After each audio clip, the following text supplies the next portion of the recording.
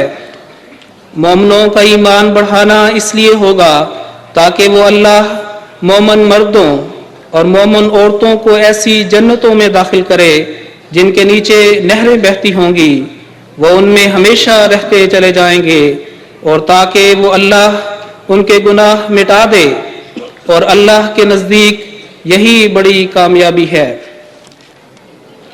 جزاکم اللہ۔ یہ مجلس سوال و جواب اردو کی گزشتہ سال پہلی دفعہ جلسے کی روایات میں داخل ہوئی ہے، اور اس وجہ سے جب میرے سامنے یہ پیش کیا گیا تو میں نے کہا کہ اس کی ضرورت نہیں، یہ مجالس سوال جواب کا موقع نہیں ہے، مگر امیر صاحب نے مجھے بتایا کہ گزشتہ امیر صاحب آفتاب احمد خان صاحب نے اصرار کے ساتھ مجھ سے یہ منظور کروائی تھی، کیونکہ ان کا خیال تھا کہ بہت سے ٹیلی ویژن دیکھنے والوں کی خواہش ہوتی ہے کہ وہ خود ایسی مجلس میں شامل ہوں، تو اردو دان طبقے کے لیے بھی خصوصاً جو پاکستان یا ہندوستان وغیرہ سے آئیں ایسی مجلس کی ضرورت ہے۔ چونکہ مکرم آفتاب احمد خان صاحب کا یہ پہلی دفعہ جلسے کے انتظام میں ایک مجوزہ پروگرام تھا، اس لیے زیادہ تر انہی کے احترام میں میں نے اسے اس دفعہ پھر قبول کر لیا ہے، مگر میں سمجھتا ہوں کہ اسے مستقل جلسے کا حصہ بنانا ضروری نہیں ہے، کیونکہ اکثر لوگ ایسے ہیں جو مختلف ممالک میں مجھ سے ملتے رہتے ہیں، سوال جواب ہوتے رہتے ہیں، پاکستان سے بھی لوگ لکھ کے پوچھ لیتے ہیں، اس موقع کو ہم ملاقاتوں کے لیے یا بعض اور دیگر پروگراموں کے لیے استعمال کر سکتے ہیں۔ تو میں یہ آپ کو بتا رہا ہوں کہ ضروری نہیں کہ ہمیشہ یہ مستقلاً جلسے کے نظام کا حصہ بنی رہے، مگر آج بہرحال انشاءاللہ تعالی مجلس سے سوال جواب اردو میں ہوگی، اور میری درخواست ہے کہ جرمنی یا ناروے یا یورپ کے دوسرے ممالک سے آئے ہوئے احباب اس میں حصہ لینے سے اجتناب کریں، کیونکہ ان کے ہاں تو میں جاتا ہی رہتا ہوں۔ زیادہ تر پاکستان سے آنے والے ایسے دوست جو مستقل میں وہیں رہتے ہیں، ان کو حق دینا چاہیے کہ زیادہ تر وہ سوال کریں، یا پھر بنگلہ دیش کے اردو جاننے والے یا ہندوستان کے اردو جاننے والے وہ بھی اس میں حصہ لے سکتے ہیں۔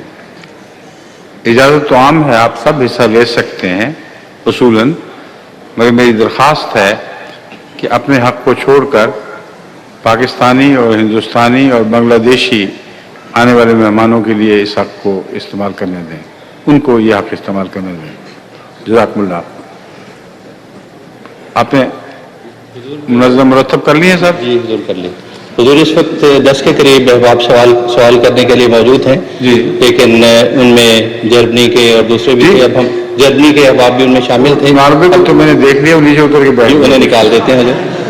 ابھی کچھ سے اترے ناروے صاحب، اور لجنہ کی اور طرف کوئی جرمن ہو تو اس سے بھی یہی درخواست ہے وہ بھی نیچے بیٹھ جائیں۔ یہ سب یہ آگئے اتر گئے، ایک اور چلے۔ اب کتنے باقی رہ گئے ہیں؟ 5 وہ دیکھیں کتنے ہیں؟ 5 20 کی کرسی خالی ہے؟ جی حضور۔ ٹھیک ہے، یہ 5 شروع کریں گے، پھر اس دوران اگر کسی اور ایسے دوست کو سوال کی ضرورت محسوس ہو جو باہر سے آئے ہوئے ہیں جی حضور، لجنہ یورپ کے علاوہ، جی پھر ان کو موقع دیں گے، لجنہ کی طرف بھی مائک موجود ہے، وہ سے بھی صدر امکان صاحب ہے۔ لجنہ منتظم ہے۔ اب شروع کیجیے۔ پہلا سوال حضور محمد طارق سجاد صاحب کرنے کے لیے تشریف لا رہے ہیں، آپ کا تعلق کراچی پاکستان سے۔ آؤ جی، تعارف اپنا خود کراؤ۔ السلام علیکم حضور۔ السلام۔ حضور میرا سوال ہے، تعارف محمد طارق سجاد، کراچی پاکستان سے میرا تعلق، کن کے بیٹے ہو؟ چودھری مشتاق احمد کے۔ چودھری مشتاق احمد، اچھا، ڈگری سے تعلق ہے ان کا، ڈگری ڈسٹرکٹ پارک کا۔ ڈگری میرپور۔ جی جی جی ٹھیک ہے، اس علاقے سے۔ فرمائیے سوال کیا ہے آپ کا؟ حضور میرا سوال ہے کہ یورپین قوموں کی روزمرہ زندگی میں جو نظم و ضبط اور وقت کی پابندی ہمیں نظر آتی ہے، یہ کس طرح پیدا ہوئی ہے، جبکہ اعلیٰ روحانی تعلیم کے باوجود اس کی کمی ہم اپنے ماحول میں بھی محسوس کرتے ہیں؟